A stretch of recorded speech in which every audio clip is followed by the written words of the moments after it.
Rabbil alamin. Allahumma shalli ala Muhammad wa ala alihi ajmain. Asyhadu an la ilaha illallah wa asyhadu anna Muhammadan abduhu wa rasuluh. Jadi alhamdulillah pagi hari ini yang kita rencanakan ya, kita akan bahas tentang najis dan toharoh ya.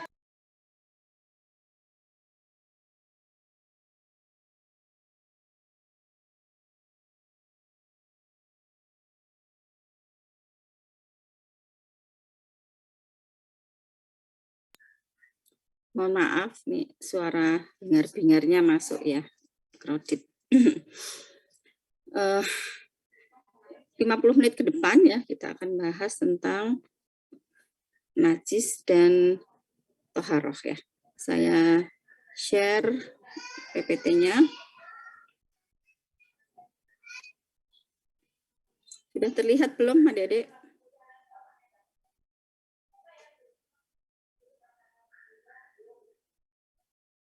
Halo, apakah sudah terlihat? Sudah, dokter. Sudah, dokter. Perlu di slideshow ya?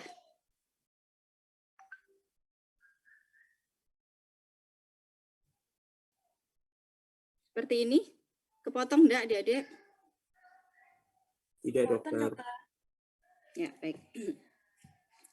Ya, mari kita awali belajar kita pada pagi hari ini dengan baca basmalah dan doa belajar ya. Kita bersama-sama. Bismillahirrahmanirrahim.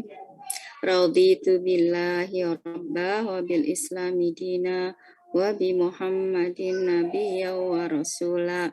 Rabbi sidni ilma warzuqni fahma. Amin. Baik adik-adik. Ya. Jadi yang namanya toharo itu nanti berkaitan erat dengan hadas dan najis ya. Karena secara umum toharo itu bersuci. Kaitannya bersuci ini dengan aktivitas ibadah ya. Nah, jadi kalau kita melaksanakan bersuci tapi masih ada najis yang melekat, nanti akan mempengaruhi sah tidaknya ibadah kita. Sehingga saat kita membahas toharoh, kita juga akan membahas soal hadas dan juga najis. Itu ya. Ya. Dasar hukum dari toharoh ya. Ini ada tuhuru syatrul iman. Kesucian atau toharoh nih ya, separuh dari iman. Kemudian di dalam surat Al-Baqarah 222 ya, innallaha yuhibbut tawwabina wa yuhibbul mutatahhirin. Sesungguhnya Allah mencintai orang-orang yang bertaubat ya. Bertaubat itu membersihkan diri dari dosa ya. Jadi membersihkan secara maknawiyah, secara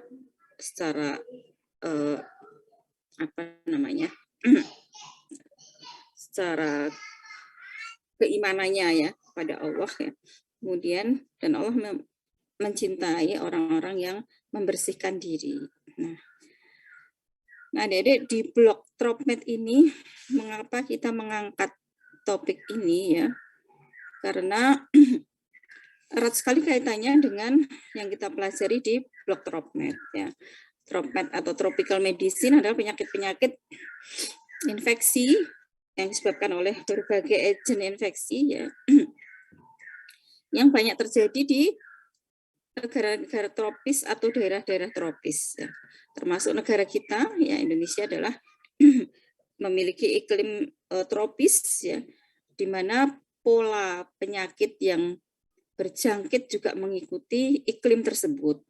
Nah, kemudian bagaimana Islam sebetulnya telah memberikan satu prevensi ya atau syariat untuk mencegah. Jadi syariat-syariat Islam yang ditetapkan oleh Allah, diperintahkan ya oleh Allah itu tidak hendak membebani makhluknya, tidak hendak menyulitkan hamba-hambanya, tapi semata-mata karena Allah sayang kepada hambanya. Ya. Nah, salah satunya adalah masalah toharoh ini. Nah, kalau kita melihat hikmah dari toharoh ini nanti banyak sekali ya, mulai dari hikmah wudhu, kemudian hikmah sholat itu sendiri ya, dan yang lain-lain. Nah, sekarang saja yang kita ketahui dengan adanya pandemi COVID-19 ya, di mana-mana dianjurkan untuk cuci tangan. Nah, sebetulnya di dalam Islam itu minimal ya, kita 5 kali mencuci tidak hanya tangan saja ya, tapi wajah, rongga hidung ya. Belum lagi kalau ada ibadah sunnahnya, saya sunnah sholat tahajud, sholat duha. Ini frekuensi membasuh tangan, muka, termasuk ini ya, kafum oris, kemudian kafum nasal ya. Ini lebih sering lagi. Nah maka syariat Islam ya sekarang banyak terbukti ya membawa kemaslahatan yang besar bagi umat manusia. Nah, maka kalau kita atau manusia secara umum tidak bertambah iman, masih berlaku meremehkan, bahkan mungkin ada paham-paham ateis dan sejenisnya, itu benar-benar keterlaluan ya. Nah, kemudian definisi toharoh ya. Intinya adalah kalau ada najis ya itu diangkat ya, najisnya dibersihkan ya. Kemudian kalau ada hadas, hadasnya itu juga dibersihkan. Secara bahasa toharoh itu artinya suci dan bersih. Baik itu suci dari kotoran zahir maupun kotoran batin, yaitu berupa sifat dan perbuatan yang tercela.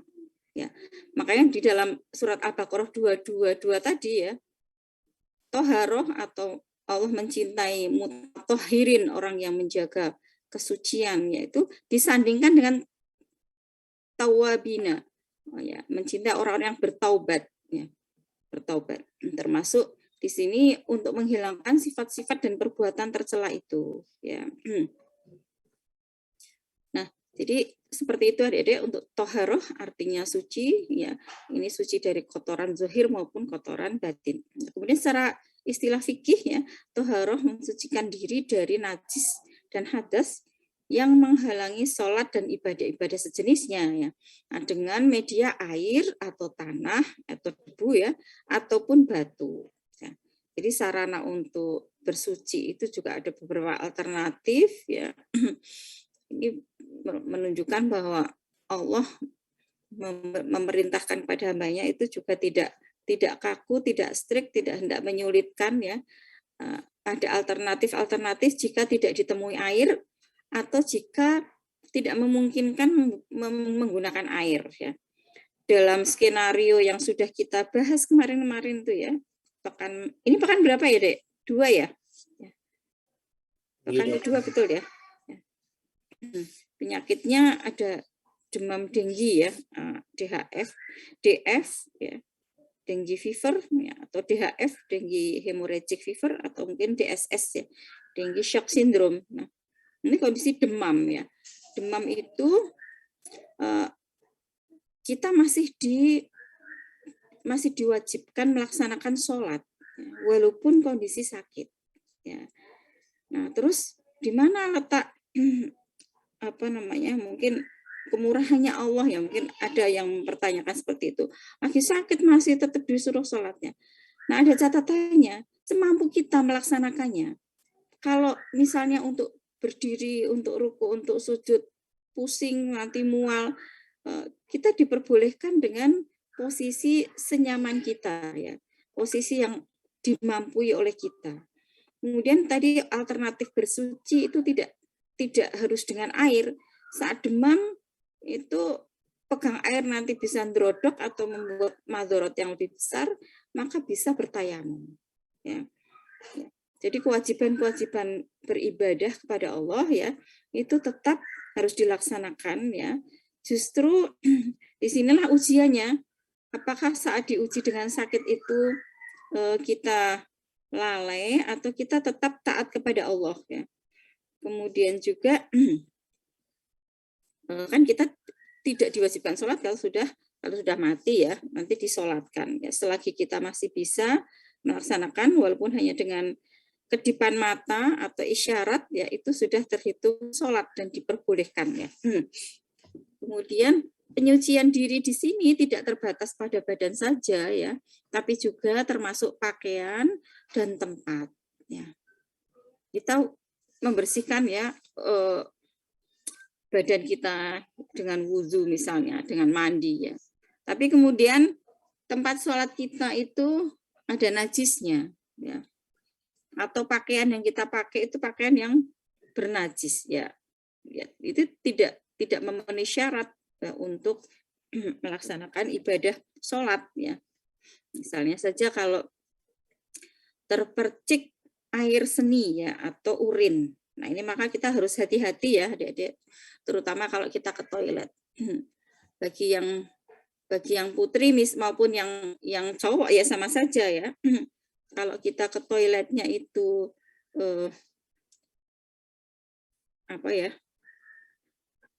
pancarannya itu keras, kemudian jatuh ke toilet, kemudian memercik balik ya. Nah, kemudian itu mengenai baju kita, nah, maka itu ada najis di baju. Ya. Jadi tolong hati-hati saat kita di toilet ya. Kalau toilet jongkok dengan toilet duduk ya, itu memang untuk kehati-hatian agar tidak terpercik urin itu lebih safe yang duduk ya, lebih safe yang duduk. Ya, karena kalau jongkok itu posisi jongkok ya itu mungkin kaos kaki kita atau mungkin rok kita ya, atau mungkin celana panjang kita bisa terpercik ya. Ya, kecuali kalau dilepas total atau diangkat total yang pakai rok misalnya, diangkat sampai ke pinggang ya, sehingga kalau ada percikan itu mengenai kulit. Nah kalau mengenai kulit kaki itu kan nanti kita basuh ya, kita kan terasa ada yang mercik mengenai kulit. Berarti setelah BAK nanti kita basuh ya, kita basuh semuanya.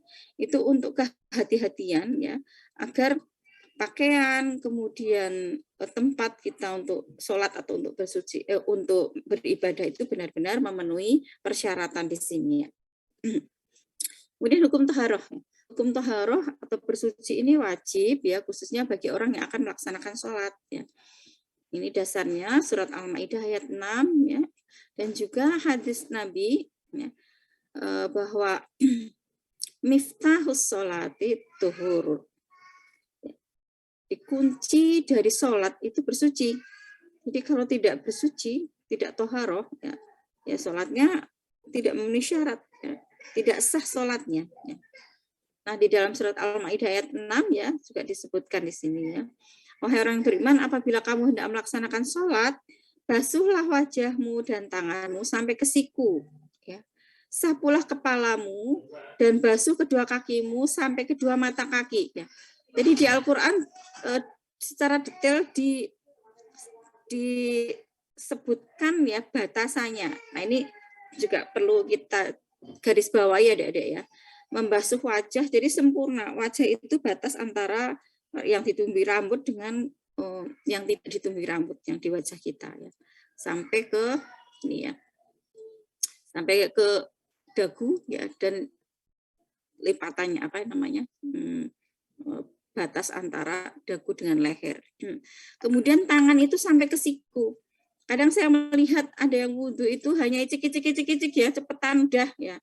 Apalagi kalau terlambat ya, sehingga masbuk wudhunya tidak sempurna, tidak sampai ke siku.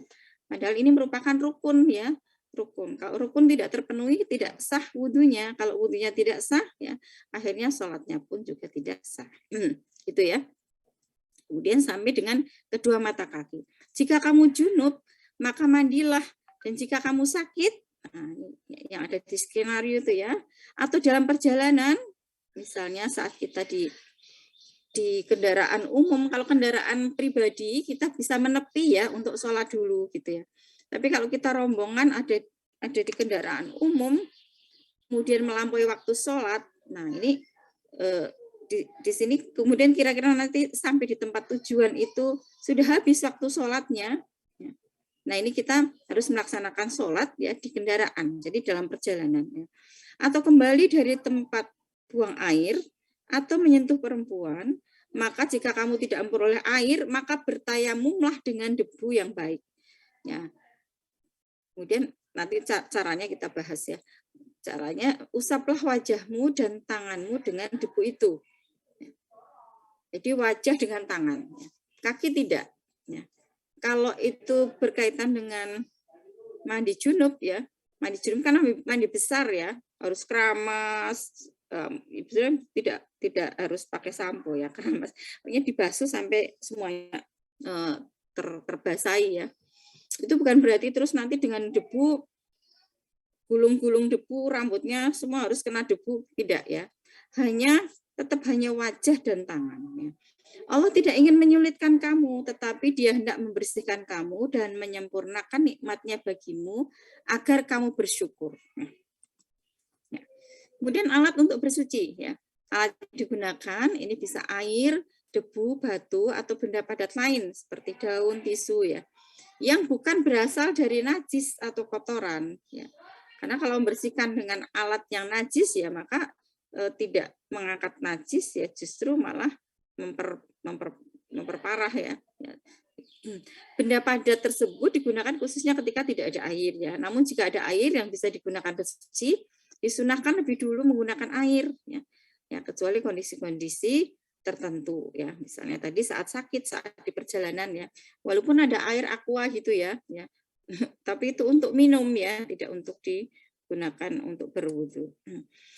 Nah, air yang dapat digunakan untuk bersuci ini ya, ada air mutlak, kemudian ini merupakan air yang suci lagi mensucikan. Contohnya air mata air sungai, kemudian air zam-zam atau sumur ya ini. Air hujan, salju, embun, air laut. Ya. Kemudian air mustakmal, air yang telah digunakan untuk berwudu dan mandi. Ya. Jadi tampungannya atau turahannya ya, untuk gerujuk-gerujukan kemudian ditampung, ini sudah tidak bisa ya untuk dipakai lagi. Kemudian sedang air yang tidak dapat digunakan untuk bersuci, air mutanajis. Ya. Kemudian air yang ini ya, air suci tetapi tidak dapat mensucikan seperti air kelapa, air gula atau teh, ya, air susu dan seterusnya. Ya. Nah kemudian, ini mustakmal ini ya, ini telah digunakan untuk wudhu ya dan untuk mandi ya. Ya, tapi ini masih termasuk ya kalau jumlahnya itu ya memenuhi ya ini ya ada, tapi tidak terkena najis ya. Yang ini terkena najis, yang ini tidak terkena najis ya. Nah, ini dapat digunakan untuk bersuci ya. Tapi tentunya lebih sempurna lagi kalau kita mengambil air dari keran ya. Kalau sekarang kan modelnya toilet kering ya, kamar mandi kering. Jadi tidak ada bak penampungannya. Ya, hanya ada ember yang bisa digeser ya, sehingga saat kerannya digunakan untuk bersuci, berwudu seperti itu ya, kita mendapatkan air yang betul-betul bersih, yang belum tercampur oleh air tetesan bekas mandi atau mungkin bekas tangan memegang gayung nyemplung di situ. Ya, jadi lebih terjamin kebersihan dan kesuciannya. Kemudian pembagian toharoh, ini ada toharoh secara zohir, ada secara batin ya. Secara zohir ini membersihkan diri dari hadas dan najis. Hadas itu sesuatu yang menyebabkan batalnya wudhu kita ya. Hadas kecil itu misalnya PAK ya, PAB ya. Hadas besar ini misalnya berjima ya, hadas besar ya. Kemudian membersihkan diri dari najis. Nah, ini najis adalah materi yang menyebabkan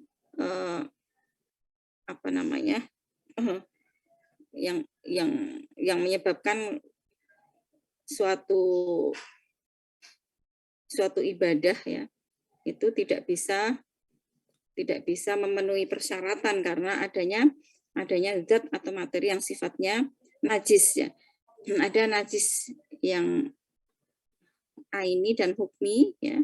Ini yang sudah kita kenal sejak kita masih sekolah di SD ya, tentang hadis mukhafafah, mutawasitoh, mughaladoh ya. Nah, benda-benda yang merupakan benda najis ya, itu kalau kita amati, ini semuanya memang benda-benda yang kotor dan kemudian di bahasan blog Dropmed ini ya, banyak yang merupakan apa ya, media yang menularkan ya, jalur penularan dari suatu penyakit ya, khususnya penyakit infeksi ya. Ini kotoran dan kencing manusia ya. BAB yang dilakukan di sembarang tempat ya, ini akan mencemari tanah, air ya, dan lingkungan kita ya. Padahal di BAB itu kita bisa dapatkan material-material parasit misalnya ya. Kista dari parasit, bisa juga di situ ada telur dari cacing ya, dan sebagainya ya. Kemudian bangkai ya. Bangkai ini juga merupakan tempat berkembang biaknya bakteri ya. Kemudian juga kalau kemarin COVID-19 ya, itu kan cara penguburan atau pemulasaraannya itu juga dengan prokes yang ketat ya, karena ketahui bahwa dari jasad orang yang sudah mati ini ya masih ada kemungkinan ya, menularkan. Ya. Kemudian mani, madhi, dan wadhi. Ya. Ini adalah material-material yang berasal dari traktus genito-urinarius ya, atau saluran reproduksi. Ya. Nah ini juga mengandung bahan-bahan yang juga infeksius ya, misalnya pada ISK ya, ISK, kemudian pada lekore itu keputihan seperti itu ya, yang di situ bisa karena bakteri, bisa karena parasit ya, juga Neisseria gonorrhea ya. Nah, ini bisa berada pada material-material ini ya. Sehingga ini adalah najis ya.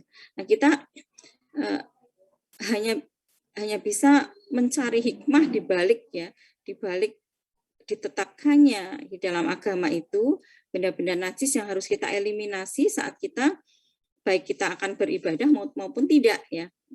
Nah, karena ternyata dalam menjaga kebersihan diri dari material-material najis ini ya, maka kita akan terhindar ya dari berbagai macam kemadorotan.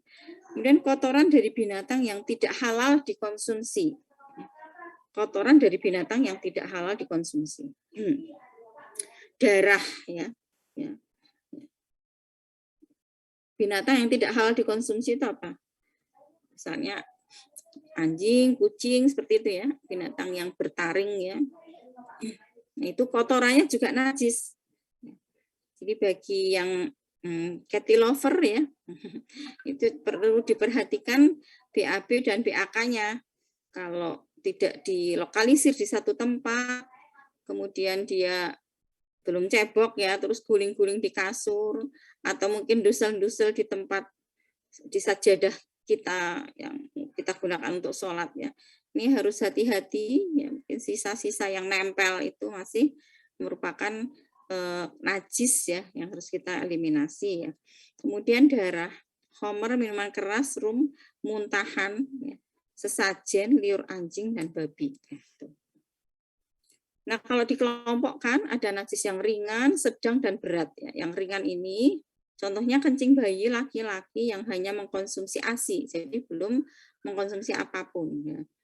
Tapi kalau zaman now ya itu mencari bayi laki-laki yang tidak mengkonsumsi apa-apa selain ASI itu juga sulit karena biasanya begitu lahir kemudian ASI ibu masih lemah atau ASI belum keluar itu langsung dikasih susu formula dari tempat bersalinnya. Nah, tapi kita bisa meminta sebetulnya ya untuk tidak diberi apa-apa kecuali air putih saja ya. Nah, sembari menunggu produksi ASI yang cukup dari ibunya. Biasanya kalau ibunya rajin untuk mengadakan perawatan payudara pada saat hamil, itu sebetulnya saat hamil trimester ketiga sudah mengeluarkan cairan ya, kolostrum itu sudah keluar bening ya pada mamenya ya. Nah, kemudian nanti setelah lahir ya, dengan pacuan hisapan yang pertama kali ya, itu akan memicu ya produksi ASI ya, karena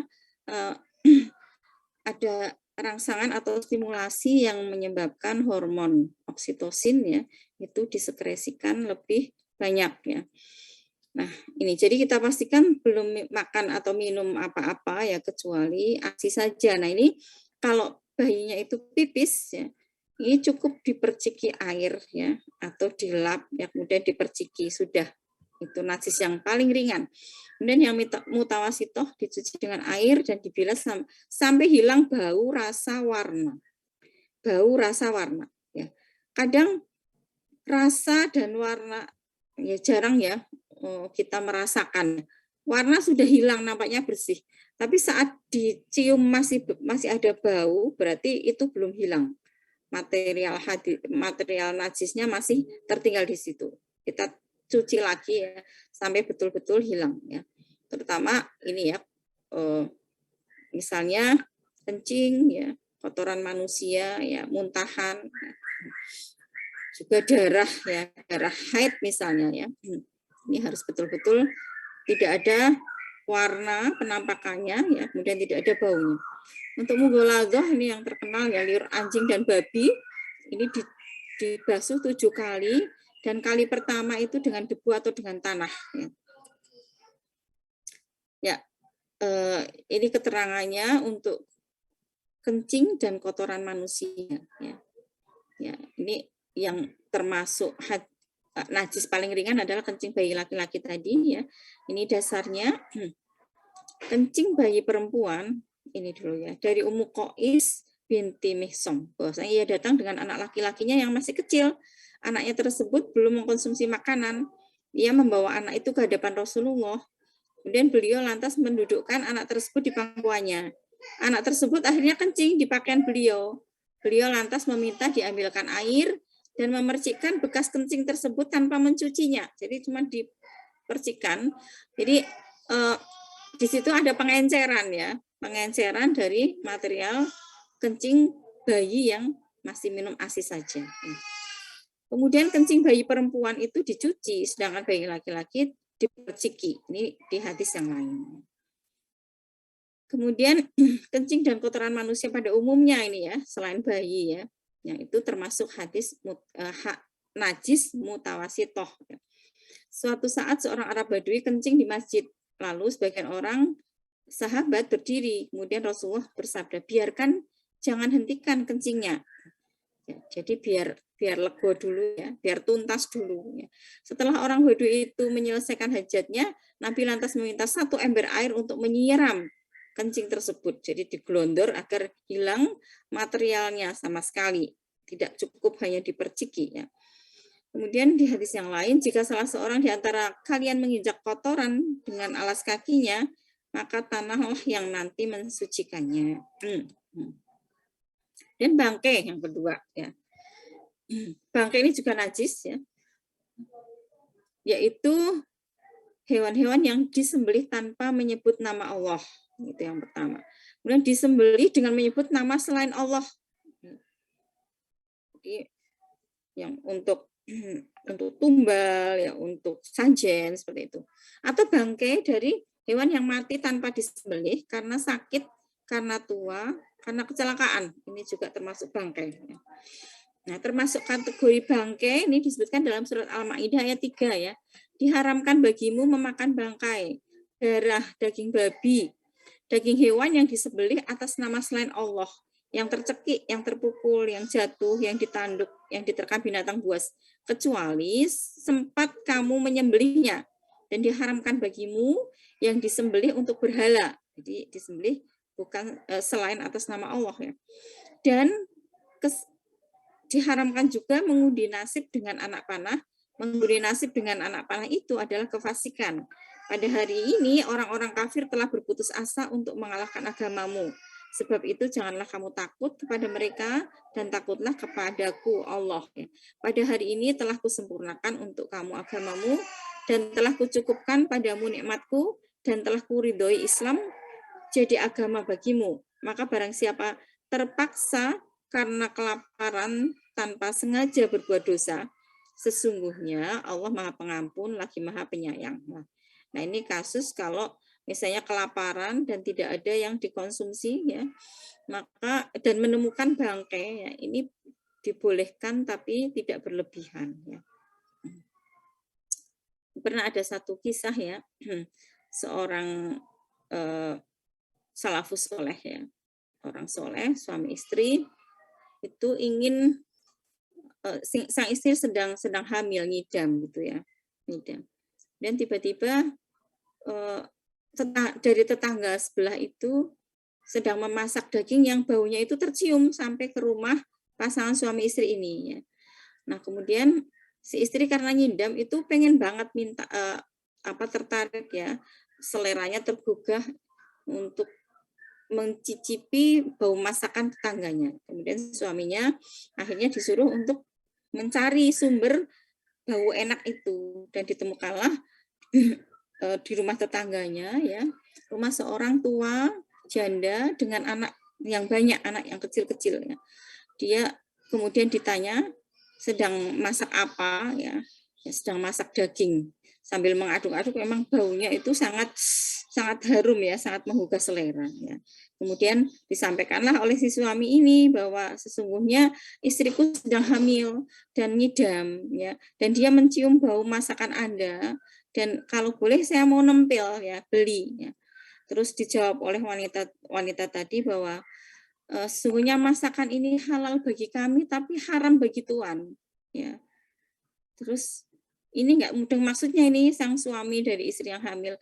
Maksudnya bagaimana kok halal untuk Anda kok haram bagi kami ya?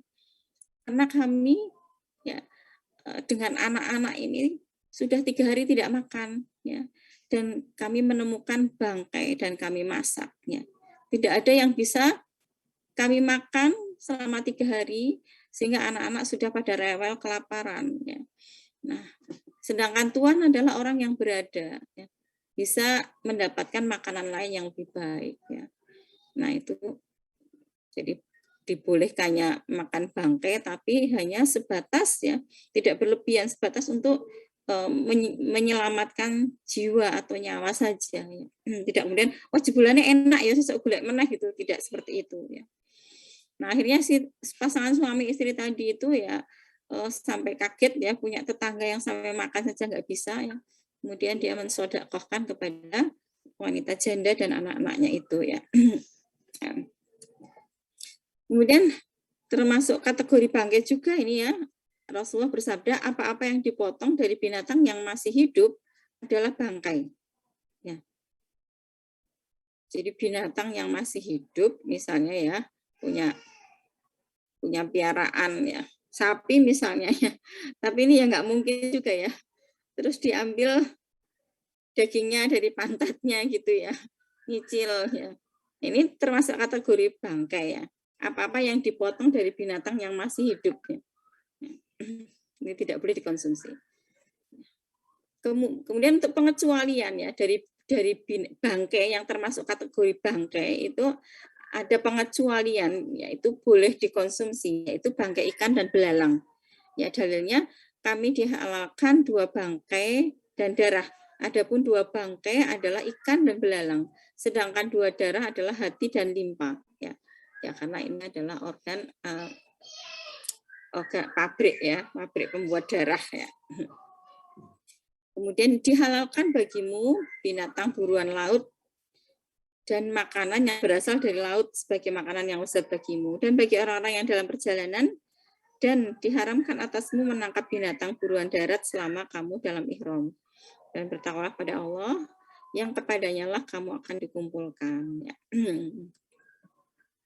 Ya. Pengecualian yang lain, yang kedua adalah bangkai dari binatang yang tidak mengalirkan darah. Ya. Ini juga bukan najis ya. Apabila seekor lalat jatuh di salah satu bejana di antara kalian, maka celupkanlah lalat tersebut seluruhnya dan lalu buanglah. Sebab di salah satu sayap lalat ini terdapat penyakit dan sayap yang lain terdapat penawarnya. Jadi misalnya lalat jatuh di bak air ya. Nah, itu untuk bak airnya itu untuk wudhu nggak apa-apa ya. Kemudian tulang, tanduk, kuku, rambut, bulu bangkai. Dan Allah menjadikan bagimu rumah-rumahmu sebagai tempat tinggal. Dan Dia menjadikan bagi kamu rumah-rumah atau kemah-kemah dari kulit binatang ternak yang kamu merasa ringan membawanya di waktu kamu berjalan dan waktu kamu bermukim. Dan dijadikannya pula dari bulu domba, bulu unta, bulu kambing, alat-alat rumah tangga, dan perhiasan yang kamu pakai sampai waktu tertentu. Nah, ini. Jadi ini tidak termasuk kategori najis. Ya.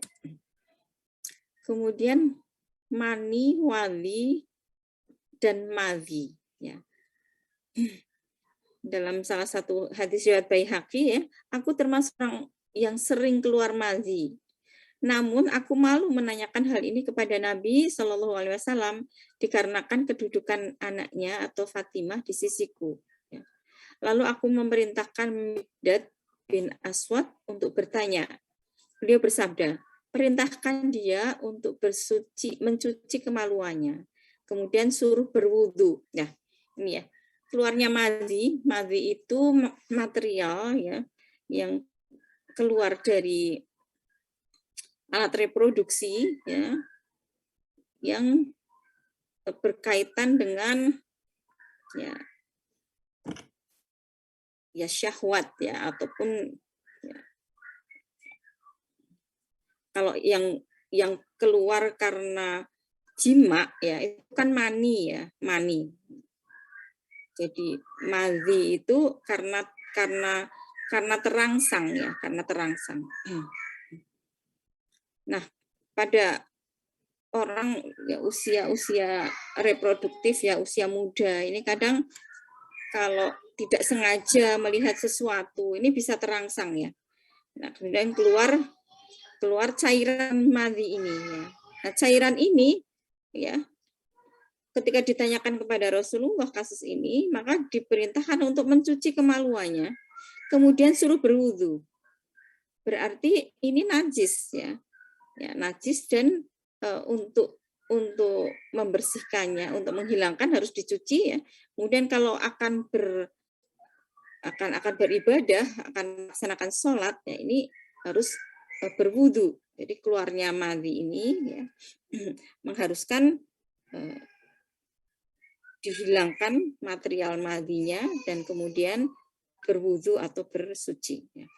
Dan dari Aisyah radhiyallahu anha ia berkata, aku mengerik mani dari pakaian Rasulullah jika telah kering dan aku mencucinya atau membersihkannya jika masih basah. Nah, ya kalau madhi tadi ya harus dicuci ya karena basah ya. Ini kalau mani itu tadi yang keluar, cairan yang keluar setelah berhubungan suami istri ya.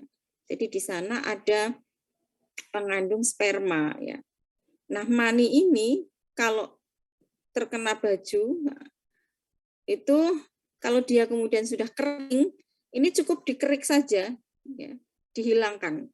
Tapi kalau masih basah ya, mau digunakan untuk sholat misalnya, ini harus dicuci ya kalau basah. Jadi kalau basah dicuci, bersihkan.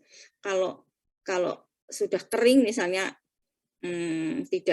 tidak ketahuan ya kalau ada percikan di situ, setelah kering baru tahu ya. Ini cukup dikerik untuk dibuang materialnya. Kemudian yang keempat, kotoran binatang yang haram ya. Nabi bermaksud untuk bersuci setelah buang hajat. Beliau menyuruhku untuk mencarikan 3 buah. Kemudian aku mendapatkan 2 buah batu. Aku mencari yang ketiga, akan tetapi tidak dapat. Lalu aku mengambil sebuah kotoran keledai dan memberikannya kepada beliau. Beliau mengambil 2 batu itu dan membuang kotoran keledainya. Beliau bersabda, kotoran ini termasuk najis ya. Jadi kotoran binatang ya itu tidak bisa digunakan untuk bersuci ya. Dia harus batu, cukup batu saja. Kemudian darah.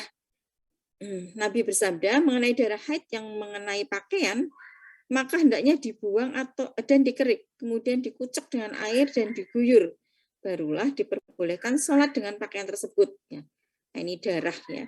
Nah, darah haid misalnya pada wanita-wanita yang menstruasi kemudian sampai saking banyaknya sampai tembus ya ke celana dalamnya, ke roknya. Nah, ini kemudian tidak ketahuan karena posisi sedang tidur ya.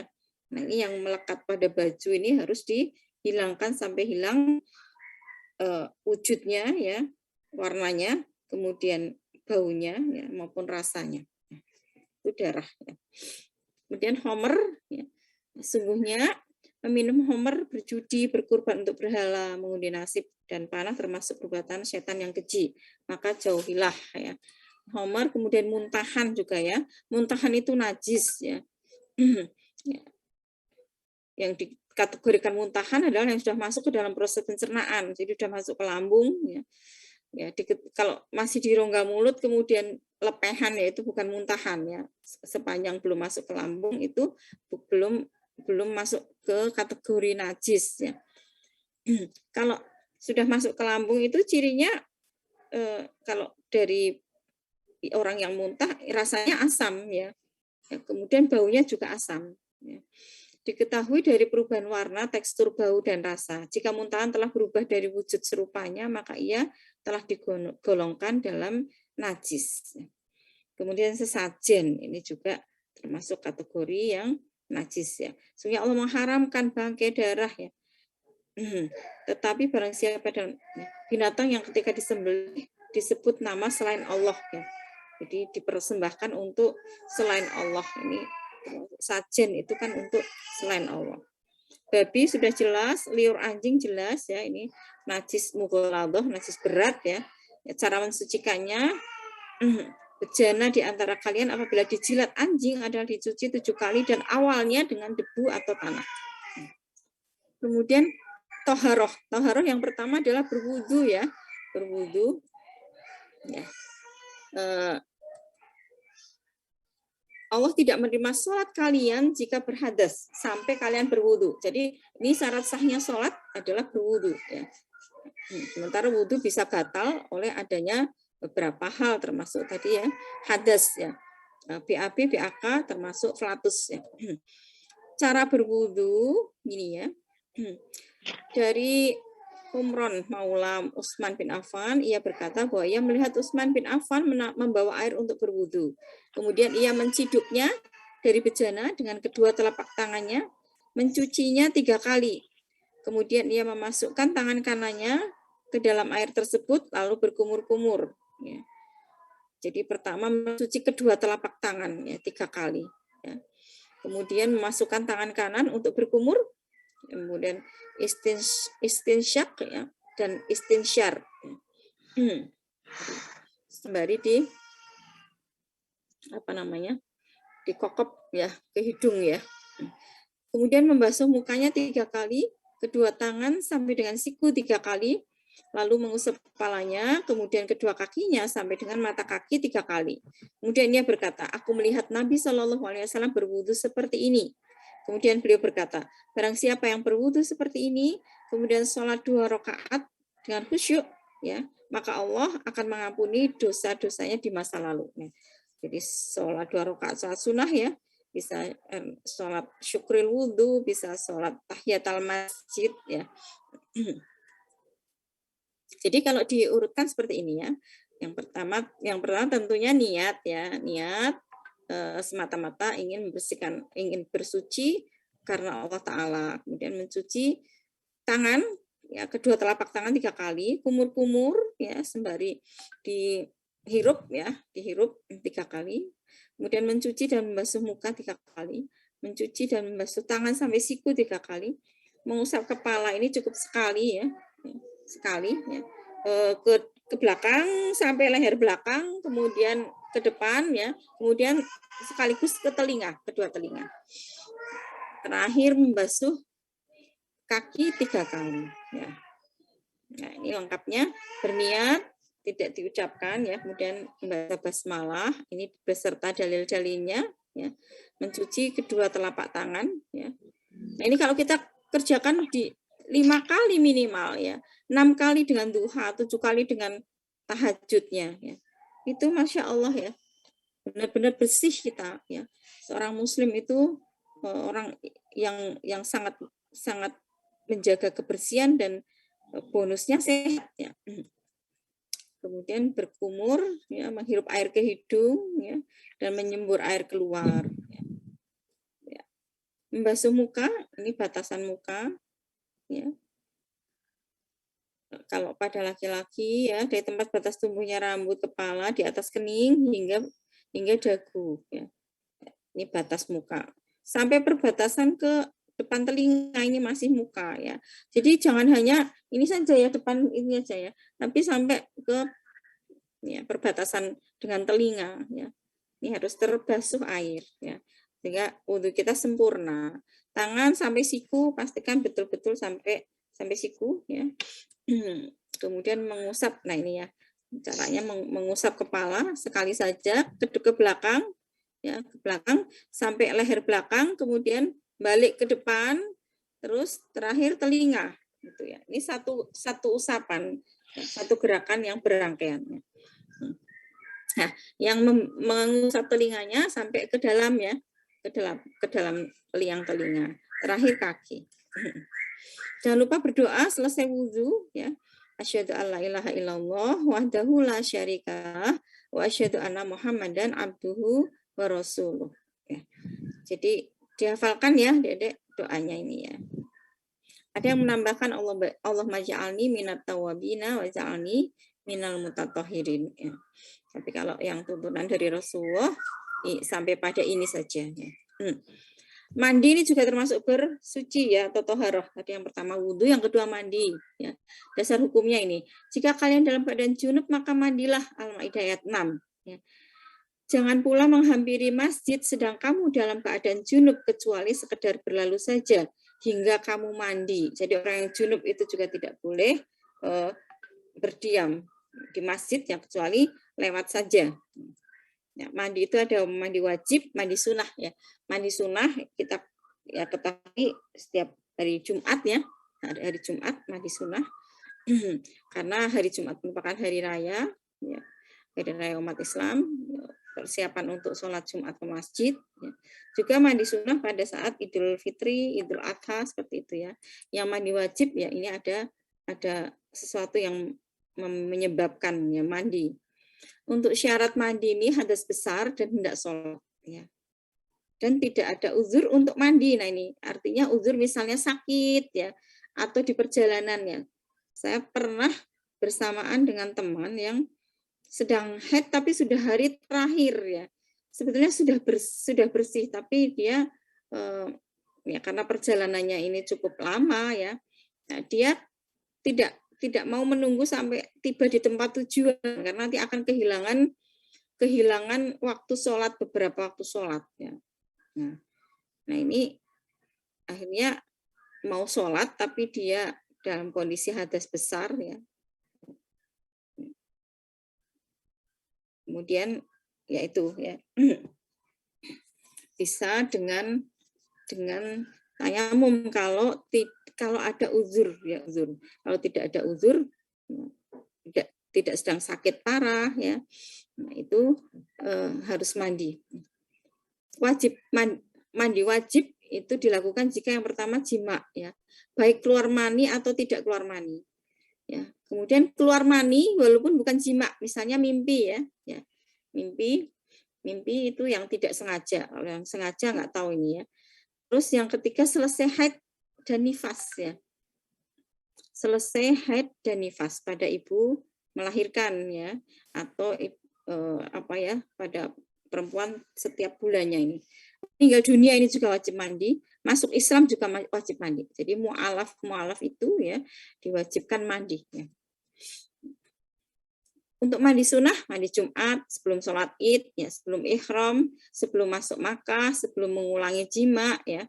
Kemudian istihadzoh itu keluarnya darah yang di luar siklus haid, ya, atau melebihi hari-hari pada siklus haid yang normal. Misalnya biasanya 7 hari ini sampai 10 hari lebih, sampai 15 hari. Nah, ini statusnya istihadzoh, ya. Nah, selesai mengharuskan mandi sunnah di sini. Kemudian selesai memandikan jenazah. Ada yang pernah memandikan jenazah? Misalnya ada tetangga ya yang meninggal, kita melatih diri ya beramal ya dari semua amal-amal kebaikan ya. Ya kalau tidak ada hal yang menghalangi ya kita lakukan Bismillah ya sehingga bisa lengkap ya semuanya pernah kita lakukan ya kebaikan-kebaikan di dunia. Jadi ada bekasnya nanti. Nah, kalau habis memandikan jenazah, maka kita sendiri juga wajib mandi sunnah ya. Bukan wajib mandi, disunahkan mandi. Rukun mandi niat terus mengguyur seluruh badan ya ini. Tata cara mandinya ya. Apabila Rasulullah hendak mandi janabah, beliau memulainya dengan membasuh kedua telapak tangan sebelum beliau memasukkannya ke dalam bejana ya. Kemudian beliau membasuh kemaluan dan berwudu sebagaimana hendak melaksanakan sholat. Lalu beliau menyela-nyela rambut dengan air. Setelah itu beliau menyiramkan kepalanya 3 kali dan menyiram air ke seluruh tubuhnya. Gitu ya. Ya. Jadi urut-urutannya seperti ini. Cuci telapak tangan dulu, ya, agar nanti saat nyiduk ya, menciduk di bejana itu tangan kita sudah bersih. Ya. Kemudian bersihkan kemaluan, berwudu seperti wudunya sholat, mengguyur kepala dengan air dan meratakannya ya 3 kali, ya. Kemudian mengguyur seluruh badan.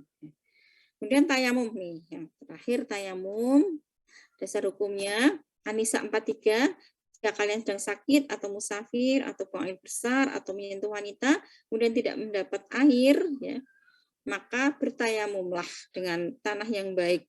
Sapulah mukamu dan tanganmu. Sesungguhnya Allah Maha Pemaaf lagi Maha Pengampun. Jadi tayamum itu ya hanya menyapu muka dan tangan saja.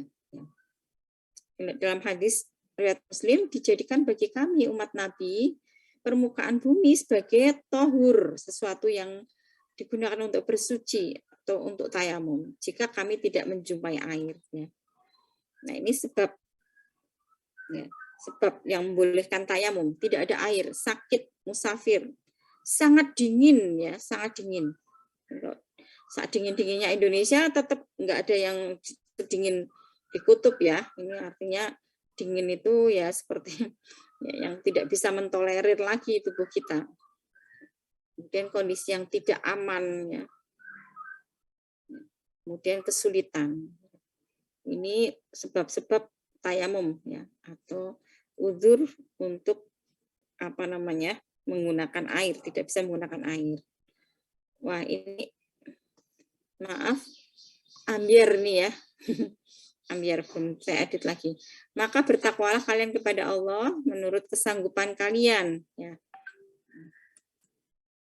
Syarat tayamum ini harus sudah masuk waktu sholat. Jadi tidak boleh tayamum sebelum azan misalnya ya.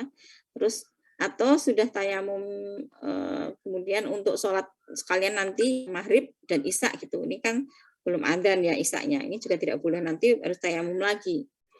Kemudian ada sebab atau tidak menemukan air atau ada uzur sakit misalnya atau di perjalanan dan sebagainya. Dengan debunya suci. Rukunnya niat mengusap muka, mengusap kedua telapak tangan ya, hanya sampai pergelangan tangan ya. Niat, kemudian menepukkan ke sumber debu, kemudian ditipiskan ya, kemudian usap ke muka, kemudian mengusap kedua tangan sampai pergelangan. Sudah simpel ya. Sunnah di dalam tayamum ya, basmalah menghadap kiblat kecuali saat dalam perjalanan ya, ini tidak harus mencari kiblatnya. Mendahulukan yang kanan, meniup debu dan 2 kali pukul. Ini caranya. Ya, pembatal tayamum. Sudah tayamum, tapi kemudian ya bisa batal tayamumnya. Yang pertama ada hal yang membatalkan wudhu atau mandi. Jadi misalnya habis tayamum kok kentut, ya flatus, ya mesti tayamum lagi ya, sama seperti wudhu itu ya. Hilangnya sebab-sebab bolehnya tayamum, misalnya sembuh dari sakit, ya sudah sembuh, ini nggak boleh terus tayamumnya kebablasan ya, tidak dingin ya, sudah tidak kedinginan lagi. Ya. Nah, misalnya pada orang tua lansia ya, lansia di masa penghujan misalnya, dia bisa drodok ya, drodok kedinginan ya karena lapisan kulitnya sudah tipis, sudah sepuh. Nah, ini kalau ada air hangat ya kita pakai air hangat, kalau tidak ya boleh tayamum ya. Murtad keluar dari agama Islam, ini batal tayamumnya ya. Ya itu adik-adik untuk mashul khuf atau mengusap sepatu dan kaos kaki nanti bisa dibaca sendiri ya. Semoga bermanfaat. Ya, kita akhiri dengan baca alhamdulillah dan doa penutup majelis. Alhamdulillahirabbil alamin. Subhanakallahumma wa bihamdika asyhadu an la ilaha illa anta astaghfiruka wa atubu ilaik ya. Semoga menjadi ilmu yang bermanfaat, kita terapkan ya, atau kita amalkan ya minimal untuk diri kita sendiri ya. Syukur-syukur bisa untuk mengingatkan saudara yang lain ya.